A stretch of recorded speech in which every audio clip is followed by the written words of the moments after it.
திண்டுக்கல் அருகே ஜல்லிக்கட்டு போட்டியின் போது 100 அடி ஆழ கிணற்றில் விழுந்த காளை பொதுமக்கள் உதவியுடன் 1 மணி நேரத்திற்கு பின்னர் மீட்கப்பட்டது. இதுகுறித்த விவரங்களுடன் செய்தியாளர் சங்கர் இணைந்திருக்கிறார். சங்கர், காளை எப்படி தவறி விழுந்தது? லாவண்யா, தற்பொழுது பாத்தீங்கன்னா திண்டுக்கல் மாவட்டம் சானார்பட்டி அருகே உள்ள நத்தமாடிப்பட்டி மாரியம்மன் கோவில் திருவிழாவை முன்னிட்டு ஜல்லிக்கட்டு போட்டிகளானது காலை 8 மணி முதல் நடைபெற்று வருகிறது. இந்த ஜல்லிக்கட்டு போட்டியில் தமிழகத்திலிருந்து 700 காளைகளும் 350 மாடுபிடி வீரர்களும் வந்து பங்கேற்று உள்ளனர்.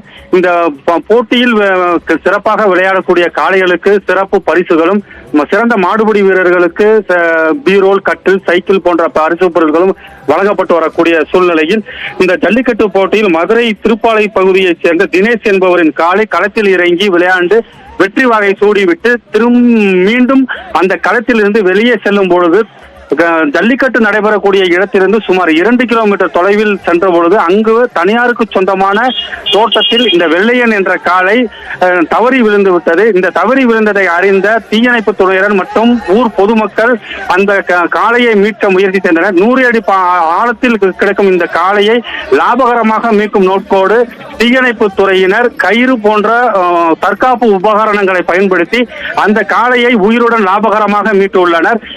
ஜல்லிக்கட்டு போட்டி நடக்கக்கூடிய இடத்தில் இந்த காளையை லாபகரமாக மீட்ட தீயணைப்பு துறையினருக்கு வாழ்த்துக்கள் தெரிவித்து வருகின்றனர். லாவண்யா, விவரங்களுக்கு நன்றி சங்கர்.